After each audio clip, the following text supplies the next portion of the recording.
I now have a mindset because I practiced it enough that I do yoga every day. Yeah. And it doesn't matter how it looks. Even if it's like I'm making healthier choices and feeling like even in that, because it's not like that's a part of me now. And it doesn't have to be, it looks like this, it looks like this, it looks like this. It's a small habit that's making big changes. What do you think is the benefit? Like, because there's something in that, like the magic in this space right now is us giving ourselves the space and freedom to not have the structure around it, to not have that rigidity to it, not have that like, it's got to be every day. It's got to be if it's not 45 minutes of yoga, or if it's not an hour of yoga, if it's not, then it's not good enough. And what do you think really helped in that space? Because the fact that we both did it that way and we're able to just consistently show up every single day, I think there's something there. I think there's something about not having because truthfully, that's how we used to do things. Yeah. That's very much how I used to, do stuff all the time. Like if I was going to start any sort of like fitness routine, or, I'm going to go out and lift weights, or I'm going to run, or I'm going to wake up every day and I'm going to do 25 push-ups every single day, or 50 push-ups or whatever it was. And all of those things I was able to maintain them for a very short amount of time, and then I would forget, or I would shame myself because I missed a day, or that I would mess up. It would just become another thing that I failed. And this was something that at no point did I feel like I was failing, because I didn't have any expectation around it other than just the singular, I do yoga every day. Yeah. So that's kind of what stands out to me. What about you? I think what really got me on that was when you said, oh, yeah, I just put the end date on the calendar and took all of that off of it, because I had already started with You'd already started tracking. I had two different colors of the dry erase. I already had my thing. I was marking what it was. I was already visualizing the calendar that I was going to print out and how I was going to put it on the wall. Like I have to be very like I was going to buy more markers, Yeah. And as soon as you said that, it's like, wait, what? And for me, that's what kind of gave this, it just felt like it's like carrying all the groceries in at once. I like to carry all the groceries in at once. I'll probably always like, how much can I fit on my arms and go in? And usually I'm about to pee my pants because I haven't realized I've had to pee. Right. That's your MO. And then I can't just come in the house and pee. I'm like, I have to get everything out of the car first.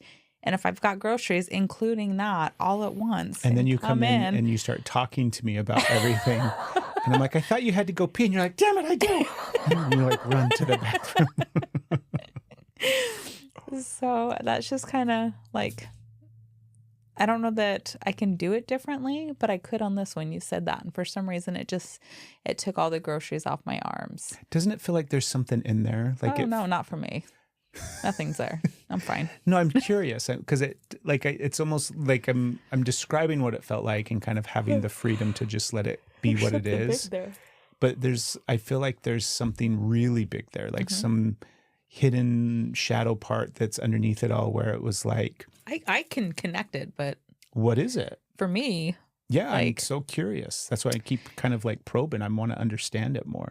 Because I don't see it for myself necessarily, the correlation and connection. Okay. I just see how different this experience was for me. Like if I would have tried, when we were going through yoga training, like when we were going through yoga school and everything, it was very much like that was the intention, that was the invitation, that was kind of what our yoga teachers kind of like, hey guys, you should, just get on your yoga mat and practice yoga every day. And I'm like, yeah, I'm going to do it. And yoga every day. Every day it was like, I got to get up there. I got to do yoga. And it was just this pressure. Every day I'm shuffling. Yeah. And this one felt like zero pressure. Yeah. There felt like no pressure at all, other than I just get on my yoga mat every day. So what is it for you? You said you can kind of speak to it or know what it is. Like how we got there was just the unpacking of how you said it, how you got there. I don't know how you got there. Why it's challenging is what I have an idea of. That's not how. It's the perfectionism, the trauma around being you know, you have to be good enough. It doesn't like you have to, if you only do the bare minimum, you're doing nothing.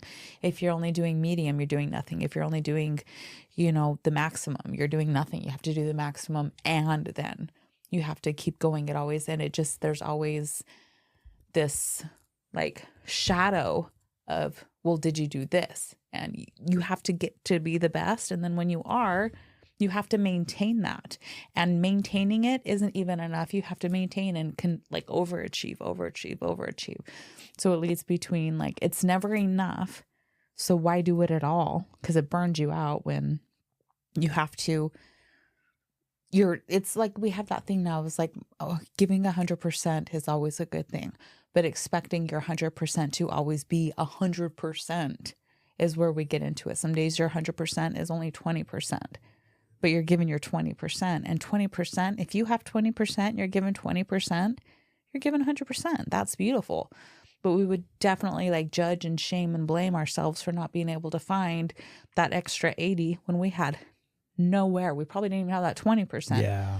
And so it was just that pressure of always maintaining as a bare minimum, maintaining 100% as a bare minimum, and continuing to always reach higher. And that makes it sound like you're happy with compliance or not growing, and that's not it at all. But I feel like you are completely checked out and lost and will destroy your body in your health and your sanity if you have to be 1,000,000% all the time, always going. It's like, and that might work for some people. It's worked for me in the past. It's worked for me in the past. Like there's definitely been times but it served a point. Yeah. It wasn't a sustainable thing. It served a mission at the time to get me through something. It wasn't something that was healthy for me to live. Does that relate to you? Very much so. Yeah. Yeah. And I think I mean, we've talked about it before too, where it's like, there's things, you know, at one phase of life where that's the thing that we needed. Mm-hmm. That's what I needed in order to get through that thing or to survive that thing or to succeed at that thing. Mm-hmm. And, you know, I needed to prove to myself in those moments, you know, like I remember that phase of life where I was running a lot and I was going out and running every day and just consistently increasing miles and miles and miles and doing more and more running, longer distances and everything like that. And that was a really important thing for me to experience. I think that was a really important phase of life for me to kind of navigate and go through as well, to prove to myself that I could actually do that thing and push really hard and push really hard. And then, I mean, inevitably, there was always the downfall from that too, right? Every time I've ever pushed myself really hard in physical ways, there's always the drop off afterwards. There's always the downfall to it where eventually my body starts to break down. And I mean, last year we saw it with pickleball and my calves where they just kept breaking, you know, and I couldn't play even though I was like, we got to play more pickleball. We got to play more pickleball. And so it was an interesting shift where the way that we used to do things or the way that I used to do things, and it had served me at certain points in my life, was definitely not serving me any longer. And I'm really grateful that for whatever reason, because it wasn't even like a conscious choice. Do you know what I mean? I mean, it was conscious in the moment of like, oh, I'm just going to give myself the freedom to do yoga however it looks, right? That was a decision that I made, but I didn't go in with that decision when I decided to do, because all of it came from came from Brave Men Dare and Ben doing his 75 hard and everything, right? And it was like, well, I don't want to do 75 hard because I didn't want to do, that's very structured. That's very much like, you have to do these workouts multiple times a day. So, you know, it's all of this structure and bang, bang, bang, do it. You know, it's 75 hard. It's 75 days. I've never been able to complete that. Yeah. I've tried it a few times. I've never tried it. And it's never been something that I've been like drawn to. Yeah. And when he started doing that and he did it, he was able to accomplish it. And I thought that was super awesome. But I just knew that I wasn't, not only was I not, I don't think it was a matter of like I wasn't able to do it. I had no interest in doing it. And then when I thought about doing yoga for 75 days, then it was just like, oh, I'm just going to do it however. And the impetus, we were meant to be. We were meant to be. Thank you so much for listening and for watching. If you haven't yet, please take a moment and subscribe to our channel and do the whole notification thing. That helps immensely when it comes to supporting the podcast. And if you liked this one, you should probably check out some of these clips right here. See if you like those as well. Thanks for being here, and thanks for supporting The Steph Craig Show.